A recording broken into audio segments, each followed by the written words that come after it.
achieved.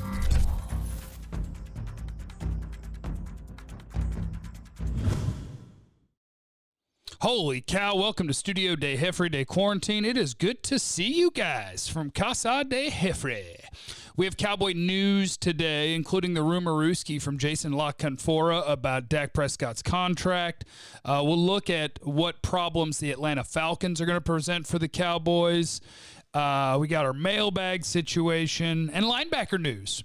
Injured reserve news. So we'll get you updated, first of all, on the actual Cowboy news of the day. Then we'll move on to the rest of our things and our mailbag situation. Of course, you guys know the rules. Mash the thumbs up. Make sure that you are subscribed to youtube.com/Jeff Kavanaugh. We're up to 20.9. My 20 percenters, my 20 twins, we're almost up to 21. In honor of Zeke, let's make it happen, huh? Click the bell, turn on the notifications, be part of the 21% club when we get there. Okay, first things first, roster moves. Blake Jarwin, injured reserve, of course. Leighton Vander, Esch, injured reserve. Cam Irving, injured reserve, so he'll have to miss at least 3 weeks. But we do have news courtesy of our friend Jane Slater of NFL Network that Vander Esch, 6 to 8 weeks. Had surgery on the collarbone, had a plate inserted, 6 to 8 weeks. Sean Lee, sports hernia surgery, also, give or take, 6 weeks. Hurt guys stay hurt. So what are they going to do about it? We'll see. But one thing that they did is they signed Rashad Smith from the Chicago Bears practice squad. Brian brought us today on the G-Bag Nation, 105.3 The Fan from 2 to 7 at 4:20. We'll have a scouting report on their new offensive tackle, Alex Leighton, who they stole from a practice squad, and Rashad Smith, who they stole from a practice squad. Alex Leighton was from Green Bay, and Robinson was from, I'm sorry, not Robinson. Rashad Smith is from Chicago. I'm trying to make sure that I have that right on the offensive tackle, Mr. Light. Arizona's practice squad. Get it right, Jeff. God, what an idiot. I'm also an idiot on the golf course where I shot a 109 today. Tolo promises that he can teach me in my DMs how to get better. I'm getting worse every time out. I set a new record for my worst round every time out. Kevin gets all my money. So they signed those guys, right? Here is the thing about Rashad Smith. Does it mean that they view him as a guy who's going to play like over their practice squad guys? We don't know that yet. They got to play roster games here because if you do want to poach somebody, you got to add them to your 53. So they might like Francis Bernard better. Maybe Francis Bernard's going to play. Maybe Luke Gifford's going to play. But you've got to keep your guys on your practice squad and put that guy on your 53 if you want to play this game. Because then later you could say, Francis Bernard's one of the two we're going to pull up, and he may play. And you may have Rashad Smith inactive and Bernard active. But this is the way you have to play the game. If you want to steal somebody's player, you got to put him on your 53. So welcome to the new guys. Alex Light, again, see what happens in practice. Is that going to be your right tackle? Is Brandon Knight going to be your right tackle? Will they run Steele back out there? We'll see. Now, whoever is out there, they're going to have to do a better job of protection. The good news is one of your guys who kind of struggled in the Rams game is Zach Martin, and I don't think he'll struggle again because he's got a track record of being an all-pro every year and being the best guard in football. So I think that he'll probably be okay. Tyron will be good again. If Looney can hold up the way he held up in week 1, that would be a good thing at center. Hopefully you get better left guard play. Hopefully you get better right tackle play. You will get better right guard play. So that's your offensive line. That is your roster moves. One of the reasons I think it is imperative that they are able to protect better this week, first of all, you can't have 3 different guys on your line who are either beat or allow a pressure at least 6 times over the course of the game. You can't have them 3 different spots. Your guy was the 3rd most pressured quarterback in the league on dropbacks this week. That's not good. Your offensive line was the 3rd worst graded in the league by Pro Football Focus in week 1. That's not good. Dak was 6 of 6 for over 100 yards on his intermediate to deep throws last week. If you can give him time, that's what made him a really good quarterback last year, is his deep ball and the intermediate ball. They never threw it down the seam. You got to give him enough time. You've got the weapons. You've got the quarterback. You just got to give him enough time. And I think Atlanta gives you a better chance to have a little more time. Do I think that? Yes. Aaron Donald wrecked the Cowboys. Michael Brockers helped him wreck the Cowboys, but Aaron Donald wrecked the Cowboys.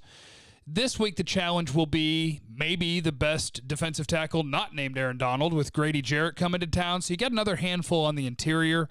Outside of that, I think I would say Tack McKinley might be their most dangerous pass rusher. Dante Fowler is okay. And McKinley for his career is basically okay. But it's Grady Jarrett, and then their edge guys are okay. You get an opportunity to play the team that decided to pick A.J. Terrell over C.D. Lamb. Be fun to see which one of those was the right pick, won't it? So you got to protect your quarterback because you got to have a little bit more time to be able to push the ball down the field. You know what would help with that, Coach McCarthy, Coach Moore? Motion at the snap. Cowboys were almost dead last in the league for motion at the snap, at the time of the snap in week 1. Cut it out. You guys hid everything from the world. Tell me there was something to hide. Please. Broadus promises me at practice they're pushing the ball down the field. They're moving guys around. He promises me. Prove it. Show me something. Team 40 burger. Time to break out. Team 17 burger doesn't even sound good. So get it together. The contract chatter on Dak, I'll just hit this briefly. Jason La Canfora basically says that Jerry Jones and the Cowboys turned down an opportunity to get Dak for 5 years at $35 million per year. And on its surface, that sounds crazy. Like, surely they were offering more than $35 a year, right? The Cowboys wanted 5 years. Dak wanted 4. So if Dak was going to give you 5 at $35 a year, that's a great bargain with where the quarterback market is. Why would you turn that down? And La Canfora's report is that they also wanted it in a way where it said, you won't franchise tag me. That would be in the contract. Like, we'll do 5 years, $35 million apiece. You can't tag me after the 5. My initial response was, oh, BS. Cowboys would have signed that in a heartbeat. But then you think about it. If it's a 5-year deal and I can't tag you, then after the 4th year, I have to extend you. Because if I let you play out year 5 without a deal and I can't tag you, then the 5th year is leading you into unrestricted free agency and I can't stop you from getting there. And so that's a big bargaining chip to the Joneses and to a lot of NFL teams, the ability to have the franchise tag. So I will say I buy that report that the Cowboys had a chance to get him at a number that's actually lower than I think most, including myself, would expect, because they didn't want to give him his 4-year deal, which that would have been a 5-year deal. That's basically a 4-year deal because you can't let him play the 5th year or he's going to become an unrestricted free agent and you have no leverage and no way to stop it. So I'll buy that report. I don't think Jason was just throwing stuff at the wall. What else are we going to do today? Quick note on the Falcons, and maybe we'll do another preview of the Falcons tomorrow. But I mentioned their pass rushers there. They got absolutely torched in week 1. Their corners, man, they really are. They're running out Isaiah Oliver, Darquez Denard, and A.J. Terrell. That's their corners. You got to be able to tear that up. You got to be able to. But the one thing that I would want to note is this team attacks you the exact opposite way that the Rams attack you. So the Rams were all about, let's get the ball out. Let's make sure we're moving guys at the snap. We look very similar on a play-to-play basis, but what we do out of this look can be completely different from play-to-play, and it makes it really tough on your linebackers and defensive line with the Rams. They stretch you horizontally. You've got to know that even if the running back is in play action coming this way and the receiver was going this way, they're both screen threats all the way to the sideline. You don't know where they're going to go, and you have to cover every inch of the field horizontally. Falcons, get ready to cover every inch of the field vertically. Julio Jones, Calvin Ridley, I believe, was it Gage, their wide receiver, also they had 300-yard receivers last week. And look, if Matt Ryan throws for 400 and something yards against the Cowboys, it doesn't mean you're going to lose. I would bet it means you're going to win. Because I bet that means that they were down 20 points at some point, and they were able to stack up those yards. That's what happened against Seattle. Matt Ryan's a good player. Julio Jones is an awesome receiver. And Calvin Ridley, this is going to be the year where he becomes a no-doubt star player in the NFL. So they got the weapons. And, if they in the first half throw for 160 yards and 2 or 3 scores, you're in trouble.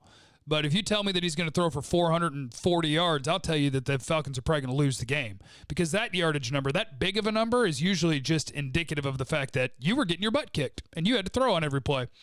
So beware. They will push the ball down the field. They will try your safeties. They will try your corners down the field because they got the dudes to do it. I'm like the last Falcon believer on planet Earth. Their defense isn't real good, and I think their passing defense is probably going to be bad all year. But they got a good quarterback, and they got weapons, and that's enough to kind of scare me. I'm kind of scared of the Falcons. Am I going to pick the Cowboys to win again? Probably. But so there's that. Let's go to the mailbag. Let's go to the mailbag. Mash that thumbs up button, please. Hit the like. Mash it. Smash it. Beat it up. Make sure you have the notifications turned on. I'm trying to get to 21% today. Hey, Jeff. This is Peter. Oh, that was about the Canfora thing. Peter Nelson was asking about that. And a lot of you guys are asking about trading for O.J. Howard. Probably 4 or 5 different people in the comments. And leave in the comments what you want to talk about tomorrow. Any questions or comments that you might have or talking points that you'd like to hear about. I would be down to trade for O.J. Howard. It's just a matter of the cost. Because whatever you do at tight end, if you're trading for a guy, it's most likely a 1-year thing. So let me check O.J. Howard's contract status real quick, because Blake Jarwin's going to be back, and ACL is not a career derailer. He'll be back a year from now, and he'll be your tight end. So he's well compensated. He's going to play. He earned the opportunity.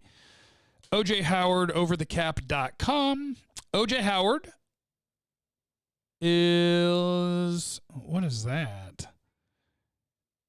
2021. He's under contract this year and next year, but all of his prorated bonuses are gone next year.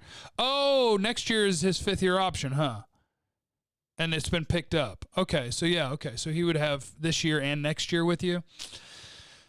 I don't know, because this team's not going to be a two tight end team anymore. And a year from now, you're going to play Jarwin.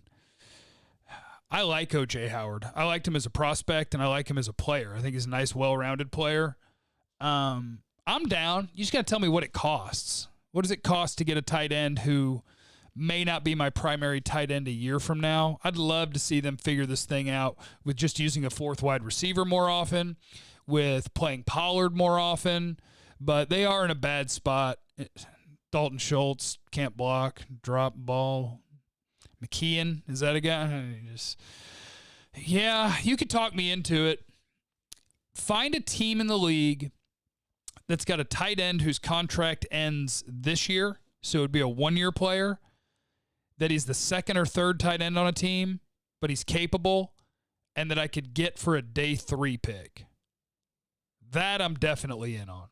A lot of you yesterday thought I was shooting too low on Taylor Rapp. That's cool. Bump up the compensation. I'm trying to trade for Taylor Rapp from the Rams. If they like Jordan Fuller at strong safety better than they like Taylor Rapp, bump it up. What do you want? 3? 3 and a 5? 2? I'm not going to a 2. I go 3 and 5 on you. I'll go there. I do that. Okay, next question. Asmodeus. If Alden Smith continues on the trajectory he's on, will they let him walk at the end of the year, or will they re-sign him? I would bet they let him walk. Boy, could you get a great deal on him? The problem is the Cowboys have a lot of their big money guys locked in, and some of their big numbers haven't even hit yet. So it'd be hard to get rid of them. Now, you can just restructure on restructure on restructure if you want to sign a guy, but now you're just moving more and more and more and more and more guaranteed money back on guys that if they fall way off or they have a career-ending injury, you're just going to eat all of it. And that's dangerous business. I guess it depends. What is the trajectory he's on right now? Because it's not a bad thing to have him pull the Robert Quinn where Alden Smith gets double-digit sacks and he looks like a star or a really good pass rusher again.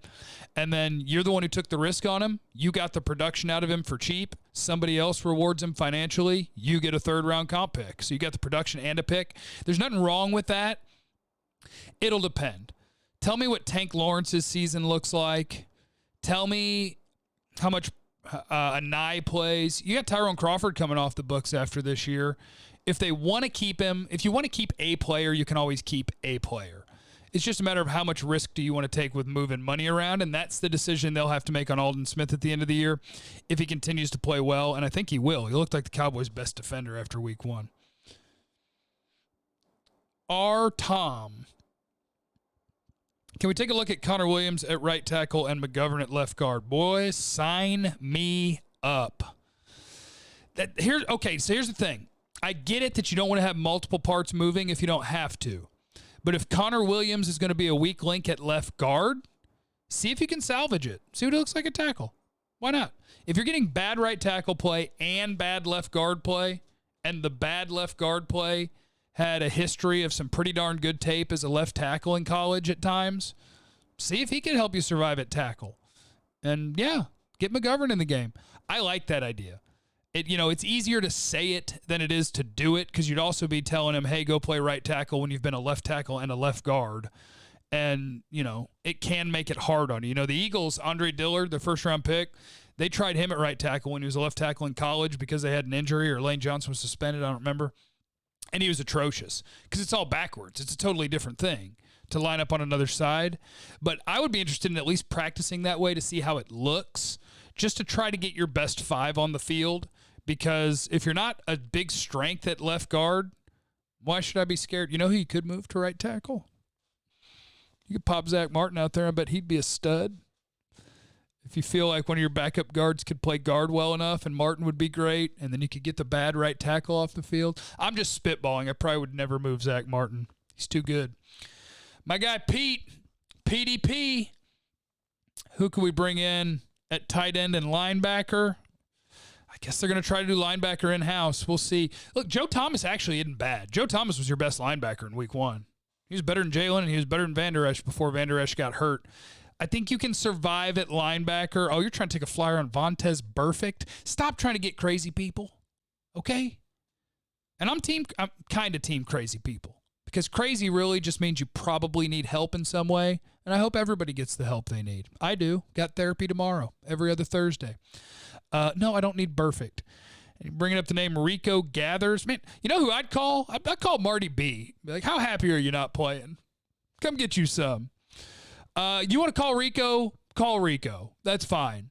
But Rico's problem was they couldn't put him on the field because he didn't know what he was supposed to do on any given play. And that's a problem. You have to know where you're going.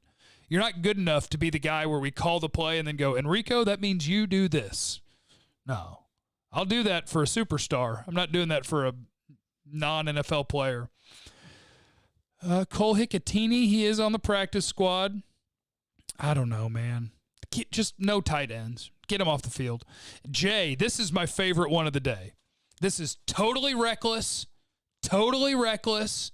This is very every outlet I hate, except it's possible because we've seen it here before. Jay says, fun conspiracy theory. Do you think McCarthy was told to keep Kellen Moore, so he's given Kellen enough rope to hang himself to either take over play calling or bring in his own OC next year? Was surprised how similar the plays were. We've seen it before. Allegedly. We've allegedly seen it before. And I do think Jerry is a Kellen Moore fan. So I think that Kellen Moore, at the very least, got a glowing review from the Joneses to McCarthy, whether he decided to keep him or he was told that's part of the job is keeping him. I don't know, but I couldn't look. Mike McCarthy didn't come in here with a honeymoon period. He came in here with a roster that was ready to win, and he's supposed to be a ready-made coach to win. So no, I don't buy it, but we've seen it before, allegedly. Chris said Francis Bernard or Luke Gifford. Hunter said, why didn't the Cowboys pull up Bernard? They didn't pull up Bernard because if they pulled up Bernard, you can't steal a practice squad guy to put him on your practice squad. So you steal him, you put him on your 53, and then even if he's not active, you could pull up your guy from the practice squad. So that's why they did it. It's an order of operations thing.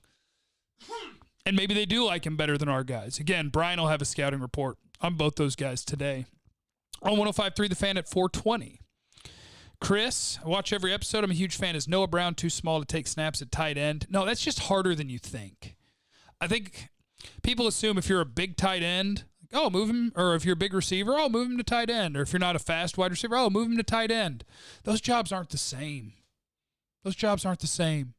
Noah he's a good run blocker. He's tough, but it's a big change to go from standing up out here in space to putting a hand in the dirt in the box to start blocking or run your routes. If you wanted to try that with a guy that he's going to be out of the league if you don't try it, then you could try it, but you would try that over an off season. I don't think you're going to try that after week 1. That was also Doug's question. Tight end, Noah Brown. Why not? Noah, does that mean the interest in first-round linebackers this past year might have been legit? It should be. It's got to be legit now. One guy you can't trust to stay healthy and one guy I can't trust to play well. So regardless of first-round, second-round pick status, second contract, big money status with Jalen Smith, you cannot chase bad money with more money. You can't chase the draft pick with blind belief that he's going to get back and he's going to stay healthy. They need to be ready to invest again at linebacker because it's going to be one of the most important things for their team. Mason, hey, Jeff, thoughts on the Feed Me tattoo? So initially I was thinking, my first thought on the Zeke is feed me on his stomach now. My first thought was, man, that's not going to age well. He's going to look so stupid later in life. But then Lucius had a great point. When you're a millionaire, or in Zeke's case, when he retires, like a 50 to 100 to 150 millionaire, like you could be at the beach with a button-down shirt that's unbuttoned and just kind of be a fat guy, and it says feed me on your belly, and it's kind of kick-ass. So I guess that will age well, because you'd be like, yeah, damn right. I eat well. Feed me. Like you can, yeah, fine. Mike, I'm worried the new defensive scheme everyone's been clamoring for will make DeMarcus Lawrence a non-factor. Let's just keep tracking. Tank's a really good player. Let's keep tracking. Everson Griffin, he had a bat down, right? I think he batted a ball down. But give these guys a few weeks for this reason. The Rams' game plan was to not let you pressure their quarterback. Average depth of target, I believe, was like 4 yards for Goff. And over his career, it's 8 or 9 yards, or 9 or 10 yards. They were not going to let you get near the quarterback. They were worried about the Cowboys' pass rush. So let's give them another week or two, and we'll see where you are with Griffin and Tank and Alden. Hector, do you think this is the last year of the Jalen experience? How big of a cap hit is it to cut him after this year? Oh, I don't think you can cut Jalen yet. Let me give you the exact numbers, but I would imagine... Is this the first year of his extension, or it's about to be the first year of his extension? Hold on. Pulling it up.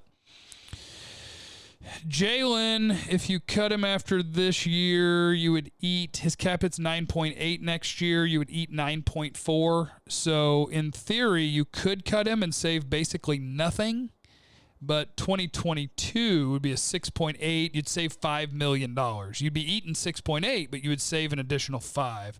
So the potential out on Jalen, if you want it out, is 2022. Or he can just start playing awesome. You know what I'm saying? I'm getting through a lot of questions today. Clifford McGee, feed Pollard, feed Zeke, except on first down. More screen, more play action, more up-tempo. They just need to be better on third down, and a big part of that is protection. I know everybody freaks out because you've played 1 week. I thought the Cowboys were going to win in week 1. I did. And so it's easy to freak out about a lot of different things, but ultimately, if they play better on third down, which over the course of Dak's career as a starter, they're a top 4 team in the league on third down. So their track record is they're a good third down team. But for one game, they couldn't convert their third downs. That was the difference. It was annoying that the offense looked very similar. There was enough about that game to annoy you, but ultimately they needed to convert. Let's see, they were 1 of 7 when they threw the ball on third down. You needed to convert 2 more of those. Maybe you win the game. What happened to Brandon Knight? He's still around. There's another O.J. Howard. And that's it. Look at that. I got to the end of my mailbag. Leave in the comments what you want to talk about tomorrow, please. Make sure you're subscribed. Make sure you got the notifications turned on. Who's still here at 25:19? Whew, that's a long one. All right. Love you guys. Bye.